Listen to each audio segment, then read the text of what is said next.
Bonjour à tous et bienvenue à Catch Club. On se retrouve pour les news et aujourd'hui on va notamment parler de Andrade, du Hurt Business, de Vince McMahon et une énorme breaking news par rapport à Chris Jericho qui va revenir à la WWE pour un soir. Mais d'abord on commence avec les informations concernant les lives WrestleMania sur Catch Club. Je rappelle que WrestleMania a lieu dans une semaine, le samedi 10 avril et le dimanche 11 avril. Donc comme d'habitude vous aurez le droit à des lives sur Twitch et sur YouTube. Donc d'abord concernant les lives kick-off, on se retrouve samedi et dimanche à 20h en direct sur Twitch. Et comme d'habitude il y aura des news, vous ferez vos pronos et il y aura même un quiz. Et bien sûr on se retrouve également samedi soir et dimanche soir à 2h du matin heure française en direct mais sur YouTube cette fois-ci pour les lives réactions WrestleMania nuit 1 et nuit 2. Concernant la vidéo pronostic de WrestleMania, elle sortira ce mercredi sur YouTube et comme d'habitude il y aura un concours dans la vidéo pour remporter un t-shirt officiel WWE de votre superstar préféré. On enchaîne maintenant avec quelques infos par rapport au Hall of Fame. Donc je rappelle que le Hall of Fame sera diffusé sur le WWE Network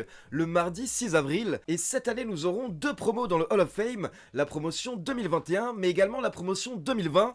Tous les catcheurs qui n'ont pas pu être intronisés l'année dernière, car bien entendu la cérémonie avait été annulée à cause du Covid. Il faut savoir que la cérémonie du Hall of Fame ne sera pas en direct, elle a été tournée il y a quelques jours, donc comme vous pouvez le voir, des photos ont fuité, et il y a également quelques petites infos qui ont fuité. D'abord, nous avons les Bella Twins qui ont dévoilé que comme il y avait beaucoup de catcheurs et catcheuses qui devaient être intronisés cette année, les speeches devaient durer entre 3 et 5 minutes maximum. Donc ça va nous changer des speeches habituels du Hall of Fame qui peuvent parfois durer très longtemps. Et à côté de ça, nous avons X-Pac qui nous a dévoilé que cette année, nous n'avons pas de présentateur pour chaque intronisé comme d'habitude. Donc à la place, nous aurons simplement une petite vidéo de présentation pour chaque intronisé. On enchaîne maintenant avec une info pour ceux qui regardent NXT en direct chaque semaine. Comme vous le savez, NXT est diffusé en même temps que AEW Dynamite chaque mercredi soir aux États-Unis. Mais sachez que les choses vont changer après WrestleMania. En effet, la WWE a annoncé que après WrestleMania, NXT passera du mercredi soir au mardi soir aux États-Unis. Ça veut donc dire que NXT et AEW Dynamite ne seront plus face à face et on espère que les audiences des deux shows vont augmenter. On enchaîne avec une info qui concerne Andrade et Charlotte Flair. En effet, il faut savoir que la semaine dernière, lundi et mardi,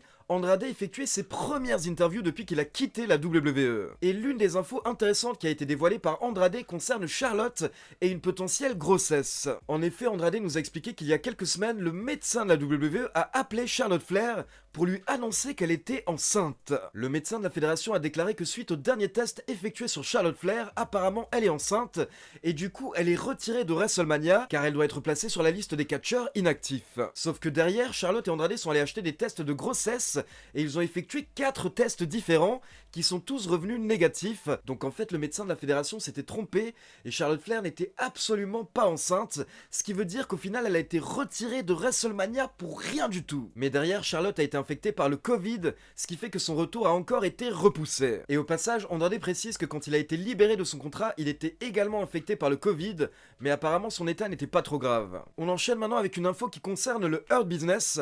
Pour ceux qui ont vu le dernier épisode de Raw, vous avez pu voir que Bobby Lashley a éjecté Cedric Alexander et Shelton Benjamin du clan. Et depuis, MVP a précisé sur Twitter que le Hurt Business existe toujours, sauf que dorénavant le Hurt Business c'est uniquement Bobby Lashley et MVP, mais ils sont ouverts à l'idée d'accueillir de nouveaux membres, donc MVP a demandé aux gens d'envoyer leur candidature. MVP a également précisé que malgré l'intervention de King Corbin lors de Raw, il faut savoir que King Corbin ne fait pas partie du Hurt Business. Et à côté de ça, nous avons une information qui est sortie ces derniers jours dans les médias américains.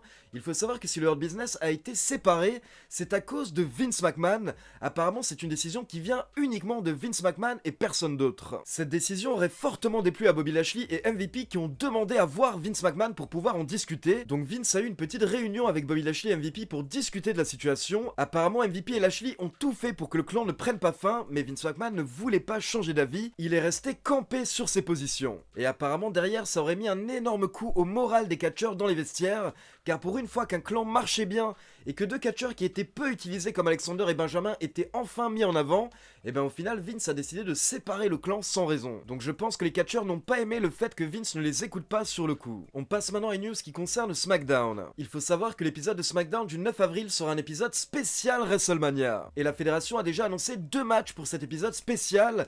D'abord on aura un match pour les titres par équipe de SmackDown avec les champions Robert Roode et Dolph Ziggler contre les Street Profits, contre les Mysterio, contre la Alpha Academy, Otis et Chad Gable. Et à côté de ça, il faut également savoir que la bataille royale André le Géant aura lieu lors de ce SmackDown et non lors de WrestleMania. Et apparemment la raison pour laquelle ces matchs auront lieu à SmackDown et non à WrestleMania, c'est parce qu'à la base ces matchs auraient dû avoir lieu lors du kick-off de WrestleMania, mais apparemment cette année, soit il n'y aura pas de kick-off, soit il y aura des kick-offs mais sans match. Et la raison pour laquelle la fédération ne souhaite pas avoir de match lors des kick-offs, c'est parce que la WWE veut garder les premières entrées avec le retour du public pour la carte principale de WrestleMania. Ce qui est un petit peu triste du coup, c'est que les catcheurs qui vont participer à ces deux matchs à SmackDown vont sûrement manquer WrestleMania, et on parle de certains très beaux noms, notamment Rey Mysterio ou encore Shinsuke Nakamura. Et on peut également penser à Jeff Hardy qui a annoncé pour aucun match à WrestleMania, ni même la Battle Royale, ou encore Aleister Black qui bien entendu est toujours totalement disparu. Et donc on termine avec une énorme breaking news qui concerne Chris Jericho. En effet hier, donc le samedi 2 avril, nous avons eu le droit à un teaser de la part de la WWE sur Twitter.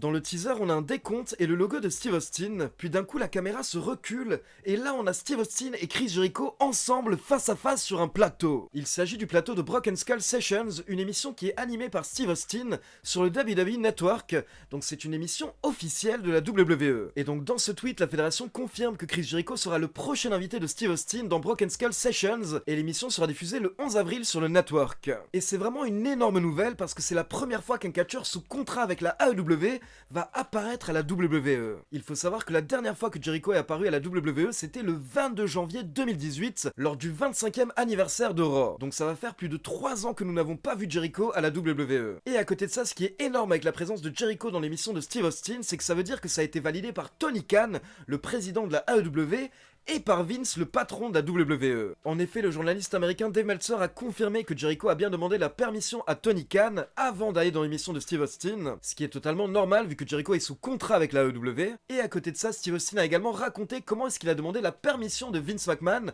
pour amener Jericho dans son émission. Dans une interview, Steve Austin a expliqué qu'après sa dernière émission avec The Undertaker, il a été contacté par Chris Jericho. Jericho l'a complimenté sur son émission et les deux ont commencé à discuter. Et donc derrière, Austin s'est dit que Jericho serait un énorme invité pour l'émission Broken Skull Sessions, donc il a envoyé un SMS à Vince McMahon pour lui demander si Chris Jericho pouvait être son invité. Et là apparemment Vince McMahon lui a simplement répondu: écoute, moi ça me va, aucun souci. Et Steve Austin explique qu'il a été un petit peu étonné par la réponse de Vince, donc il a réécrit à Vince McMahon en lui demandant s'il était bien sûr que Steve Austin avait le droit d'inviter Jericho, et Vince lui a répondu avec l'emoji pouce levé, aucun souci. Et nous avons également Triple H qui a commenté ce petit retour de Jericho pour un soir, en disant que ce n'était pas du tout étonnant de la part de Vince McMahon, car Triple H a toujours dit que Vince McMahon est open for business, Vince McMahon est ouvert à toute proposition. Maintenant, en toute honnêteté, je ne pense pas qu'on va avoir le droit à un énorme rapprochement entre la WWE et la AEW, mais peut-être qu'on aura le droit à d'autres interviews de ce genre dans le futur. Par exemple, pourquoi pas inviter Kenny Omega ou les Young Bucks,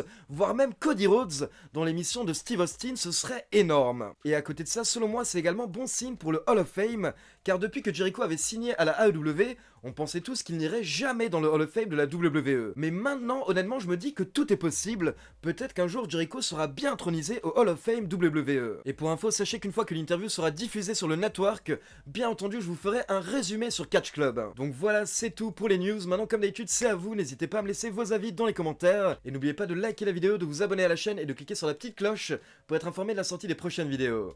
Ciao tout le monde!